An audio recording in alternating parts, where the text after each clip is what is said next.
can be a riff. We just need a simple figure, some repetition, and syncopation. Today we're going to talk about how they're made, the architecture. If we understand that, then we can make our own.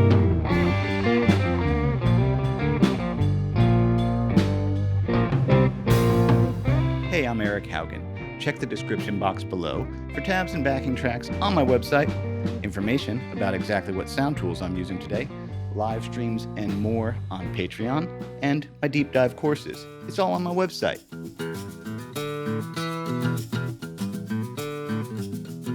Let's just get a clear definition on riff versus lick.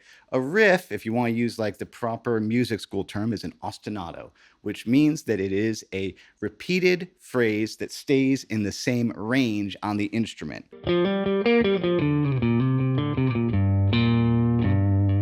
By comparison, a lick is very similar. It tends to not be as repetitive, and it tends to be up high and used for improvisation, which means that a riff can be a lick and a lick can be a riff. It just depends on where you're putting it on the fretboard and how many times you're repeating it.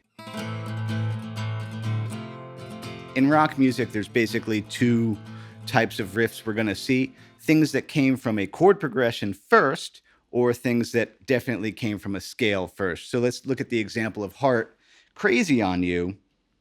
You know, that song starts with that.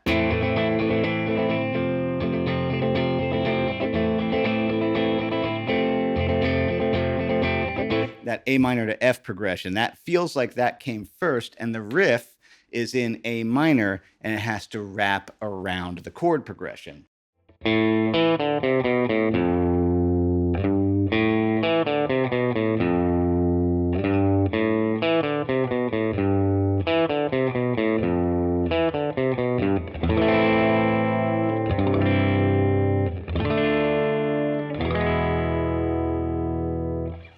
Y'all know I love 70s Heart. The riffs we're going to be dealing with today are going to be scale first. And, you know, mostly I'm dealing with psych blues today, so it's going to be blues-based stuff.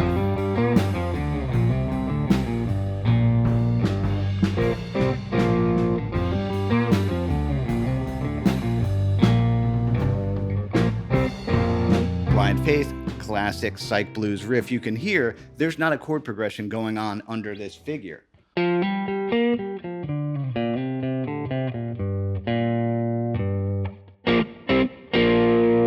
There's some chords implied by that, you know, a B flat, C, B flat. But yeah, that riff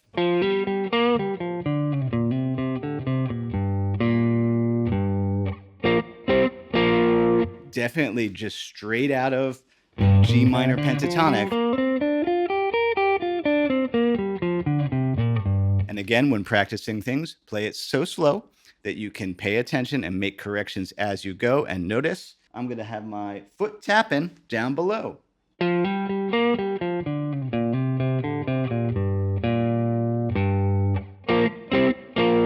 If you want to know that higher part that could be Clapton, it could be Winwood overdubbing. It is.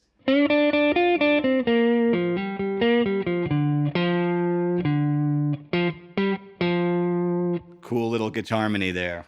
Now the next thing we're going to look at is Riff Bricks.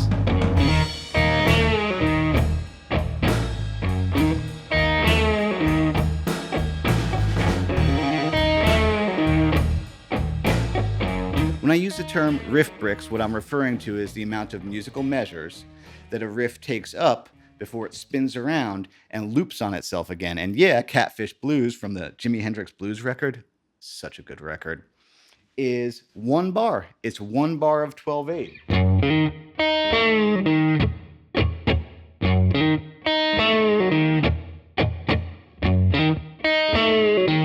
Foot going.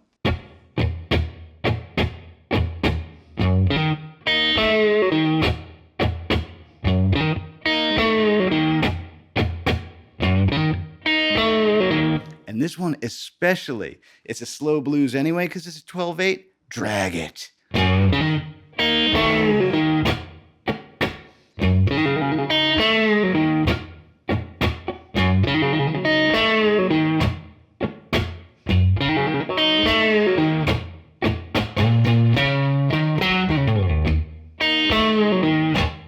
by the way, the guitar is tuned down a half step for this one. What's another riff that's similar but maybe 2 bars long and in this tuning? I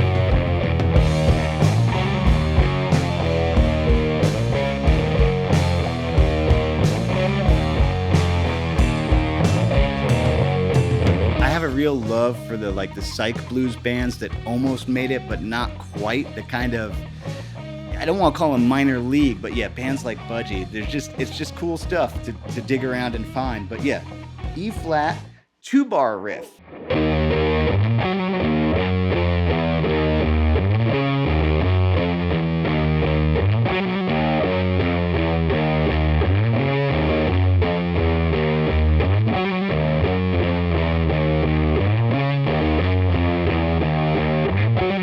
Both Catfish Blues and this Budgie song have that really fast trill going on. And yeah, oh, by the way, I'm using really cool new old stock fuzz face that my buddy Mike at Acid Guitar Electronics modified. It's a beast.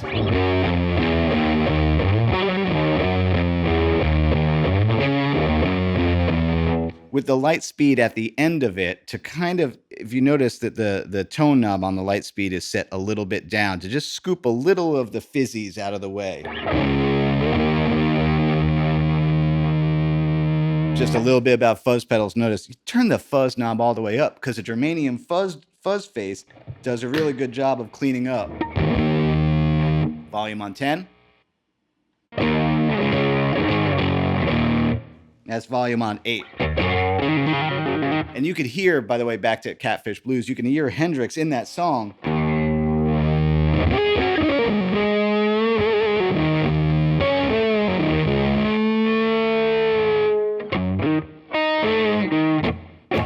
Doing that exact thing there. Now, if we're going to be playing a riff that is longer than 2 bars, we're going to be dealing with Rehearsal Letters.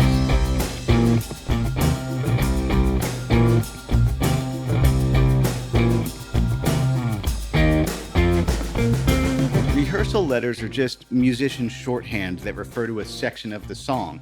You know, oftentimes we use it talking about a whole song, like the verse is the A section, the chorus is the B section, the bridge is the C section. However, we're going to go a little bit smaller and be breaking a riff into sections in the example of Steppenwolf, Jupiter's Child. Steppenwolf, swing so hard.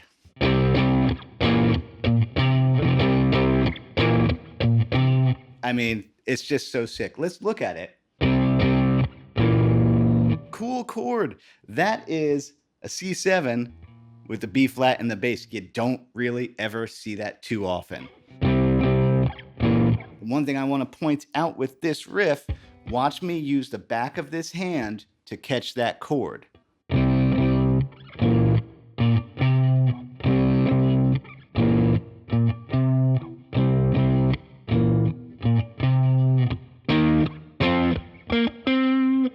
And then let's look at the structuring. A,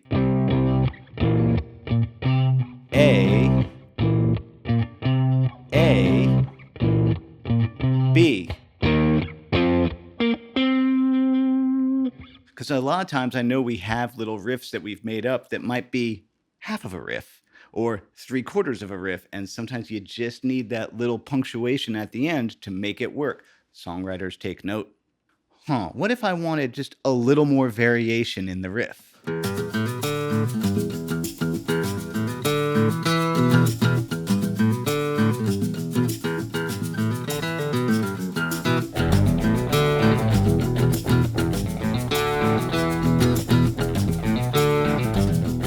Fleetwood Mac's Oh Well is an A, B, A, C structure, as in here's the A riff, 1, 2, 3, 4. That was what Peter Green had first. And he's like, That was A and B. He hits A again. And he's like, that would be boring if I just bounced back to that other thing. Whole thing. 1, 2, 3, 4.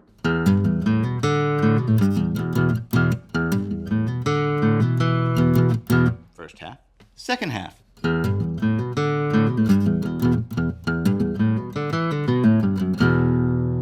that's just that piece of it.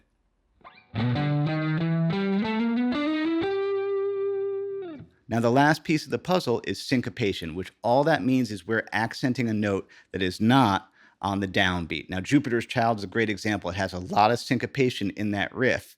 Let's see what happens if I play it not syncopated. Everything just kind of even on the downbeat.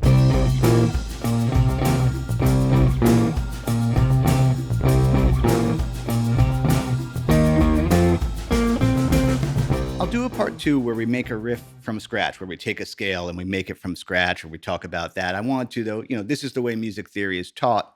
You look at the examples first, and then you unpack them so you get a good understanding of how it's been done previously, and then how you can maybe do it yourself. Of course, this is all psych blues, so it's definitely in that area. There's a lot of different ways to make riffs. You got to pick and choose. Anyway, thanks so much to everybody who supports me in all the ways that you do. Like, subscribe, and share. That stuff costs you nothing and helps YouTubers out immensely. That's why we're always, asking you to do those things. It does help.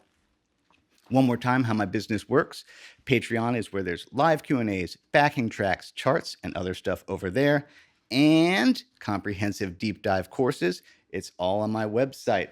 As Bill and Ted would say, be excellent to each other. That includes yourself. Happy Friday. Eat pizza.